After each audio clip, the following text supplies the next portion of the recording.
is Yoxamayola, and I'm going to talk about a Gothic short story written by Elizabeth Gaskell.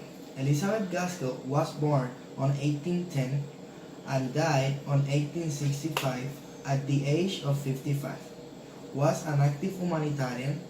Her novels convey many messages about the need for social reconciliation, for better understanding between employers and workers, and between the respectable and the outcast of society. In the early 20th century, her writing appeared old-fashioned and provincial. But today, Elizabeth Gaskell ranks as one of the most highly regarded British Victorian novelists. In this new century, she is recognized as the accomplished artist that she was, and for the past 30 years or more has increasingly attracted the attention of literary theorists, academics, and readers who just enjoy a good story.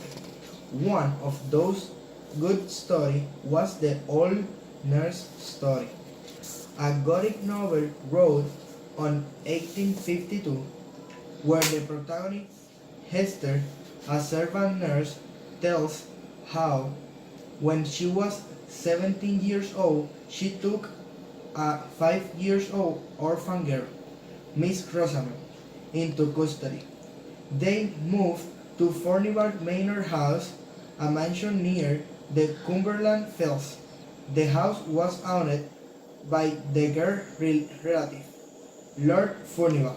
Strange and sinister events occur there, like an organ that plays weird music, although Hester finds that its mechanism is broken, but she gets used to it.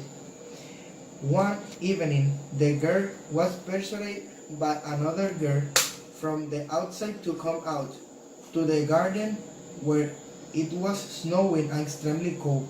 She was discovered frozen and asleep, and when revived, she tells how a weeping lady had welcomed her there and made her so calm that she went to sleep. But only one set of footprints led up through the snow. The strange girl continues the hunt, Miss Rosamond, between at the window to be let in. Hester, fellow servants, are reluctant to disclose the family history underlying this mystery.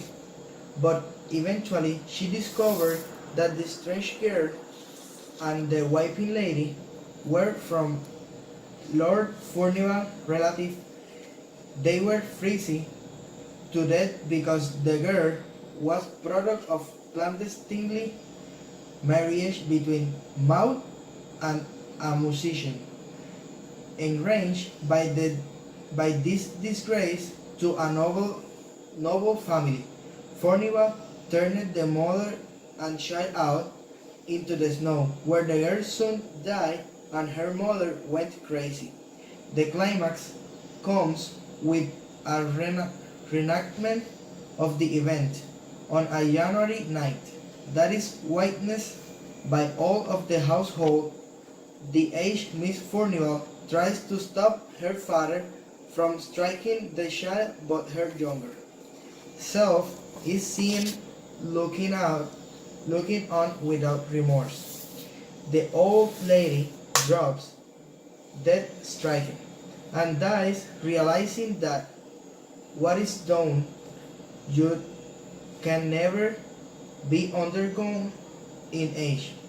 Through Hester's heroic effort to prevent Miss Rosamond from being calmed to her death by the phantoms, she survived and prospered.